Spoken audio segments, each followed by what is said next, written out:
दोस्तों इस वक्त ये जो खबर आपको देने जा रहे हैं, ये खबर आपको जितना परेशान या खुश कर सकती है उससे कहीं ज़्यादा ये खबर अमेरिका के लिए परेशानी की खबर है। जी हाँ, ईरान को साथ मिल चुका है चाइना और रशिया का, ये बात अब बिल्कुल आया हो गई है।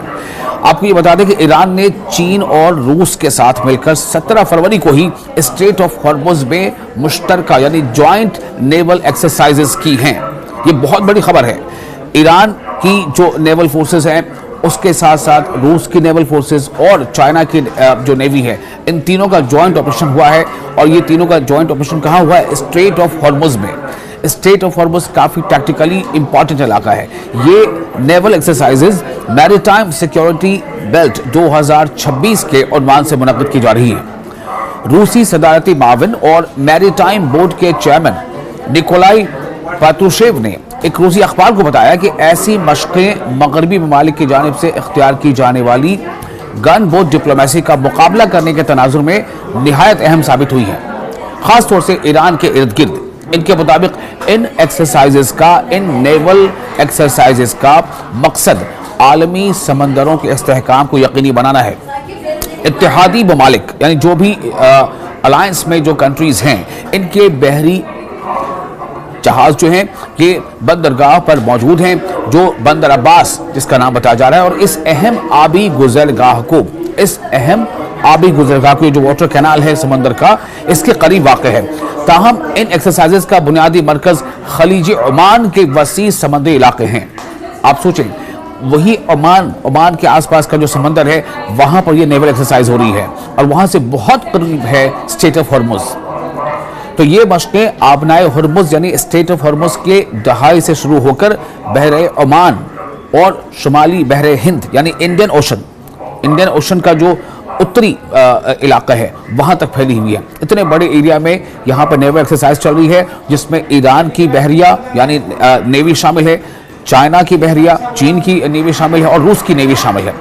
तो ईरान इस साल की सह फरीकी बहरी मशकों की मेज़बानी कर रहा है, यानी कि इन तीन देशों की जो नेवल एक्सरसाइज चल रही है, ईरान उसका होस्ट है, जो फरवरी को वस्त में शुमाली बहरे हिंद में मुनक़िद हो रही है। इंडियन ओशन के उत्तरी इलाके में ये जो एक्सरसाइजेज चल रही हैं। और ये बहुत बड़ी खबर इसलिए भी है कि एक ऐसे वक्त में जब अमेरिका और ईरान के बीच एक तनाव बना हुआ है और अमेरिका ने पूरी अपनी आर्मादा कहते हैं कि जो मेन जो फ्लीट कैरियर होता है, जो युद्धपोत होता है, उसके आसपास पूरा उसका जो लाव लश्कर होता है, जिसमें ट्रांसपोंडर्स होते हैं, जिसमें डिस्ट्रॉयर्स होते हैं, जिसमें गन बोट्स होती हैं, जिसमें मिसाइल लॉन्चर्स होते हैं, सबका एक जो दल होता है पूरा समंदर में, अमेरिका ने पूरे दल बल के साथ, जिसे कहते हैं आर्मादा, उसके साथ जहां वो समंदर में अपनी मौजूदगी दर्ज करा रहा है, वहीं तीन देश न सिर्फ ईरान बल्कि ईरान के साथ साथ चीन और रूस ये अपनी ताकत का अलग मुजाहरा कर रहे हैं।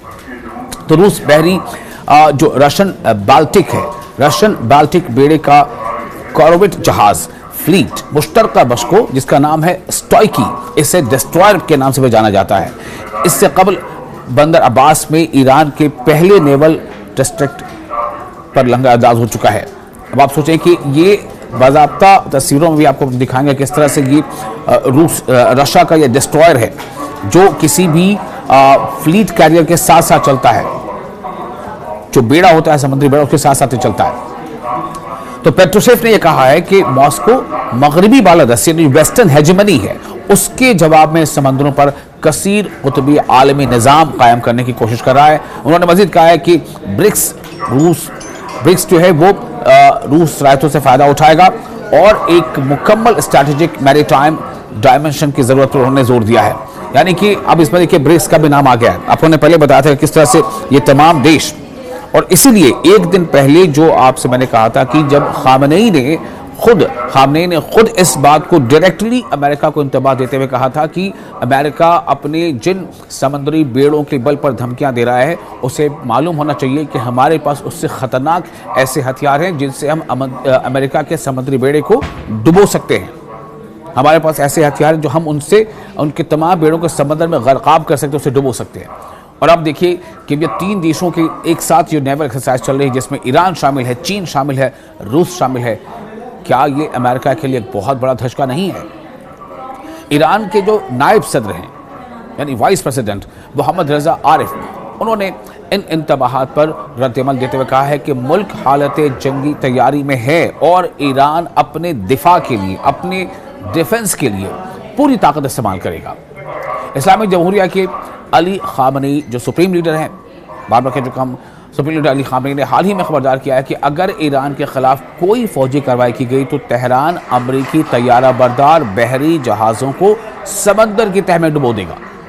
उन्होंने मजीद कहा कि दुनिया की सबसे ताकतवर फौज को भी कभी ऐसा धचका लग सकता है कि वो अपनी जगह से उठ ना सके। तो अली खामनेई ने बताया कि पहली ब्रिक्स विल फॉर पीस 2026, आप सोचें इसका जो उन्वान था, पहली मश्क जो जनवरी में जुनूबी बहरे ओकियानूस में मुनक़िद होती थी, जिसमें रूस, चीन, ईरान, मुत्तहिदा अरब अमारात और जनूबी अफ्रीका ने शिरकत की थी।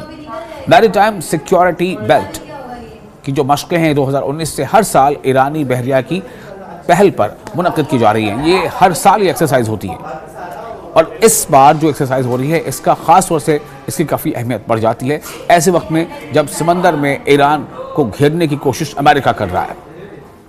और अब ये अपनी 8वीं सालाना मश्क है। ये जो जॉइंट ऑपरेशन है, हम कह रहे हैं कि नेवल एक्सरसाइज है, जिसमें ईरान शामिल है, चीन शामिल है, रूस शामिल है। ये 8वीं बार हो रहा है, चूँकि ये हर साल होता है और ये 8वीं सालाना मश्क है। इनमें ईरानी बहरिया पासदारान इनकलाब यानी IRGC का जो नेवल विंग है उसकी नेवल फोर्स और चीन और रूस की बहरी अफवाज के यूनिट्स हिस्सा ले रहे हैं। तो खबर ये काफ़ी अहम इसलिए हो जाती है कि ईरानी मीडिया के मुताबिक इन मशकों का मकसद आलमी समुद्री तजारत की सिक्योरिटी को मजबूत बनाना है, जिनमें इंसदाद क़ज़ाक़ी यानी जो समुद्री लुटेरे होते हैं उनकी कार्रवाइयाँ, उनके खिलाफ कार्रवाई करना, समुद्री दहशतगर्दी के खिलाफ इक़दाम और सर्च एंड रेस्क्यू मिशन शामिल हैं। ये मशक़ें ऐसे वक्त में हो रही हैं जब तेहरान और वाशिंगटन के दरमियान कशीदगी बरकरार है। ईरानी वज़ीर ख़ारजा अब्बास अराक़ची ने अमरीका के साथ दूसरे दौर की मुज़ाकरात के बाद रहनुमा उसूलों पर अमूमी मफ़ाहमत का इंदिया देते हुए बातचीत को ज़्यादा ताबीर करार दिया है। दूसरी जानब अमरीकी सदर ने डोनाल्ड ट्रंप ने खित्ते में इजाफी बहरी अफवाज की तैनाती की तस्दीक करते हुए कहा है कि बहुत बड़े और ताकतवर जहाज़ ईरान की तरफ रवाना हो रहे हैं। तो आप उन्होंने उम्मीद ज़ाहिर की है कि उन्हें इस्तेमाल करने की ज़रूरत पेश नहीं आएगी। इसी बात को जो ईरान के सरबराह हैं वो ये कहते हैं कि ये दरअसल एक धमकी है, एक इंतबाह है और ये खालीपन है। इसको आम ज़बान कहते हैं, जैसा वो कह रहे हैं कि ये गीदड़ भभकी है और ईरान इन धमकियों के सामने झुकने वाला नहीं है। इसलिए अली खामनेई ने यह कहा था कि अगर अमेरिका को अपने उस बेड़े के बारे में इतना तकब्बुर है या वो धमकी आवेज़ लहजे में ट्रंप बात कर रहा है तो उसे याद रखना चाहिए कि उसको तबाह करने लायक हमारे पास हथियार है जो उसे समंदर के अंदर डुबो देगा।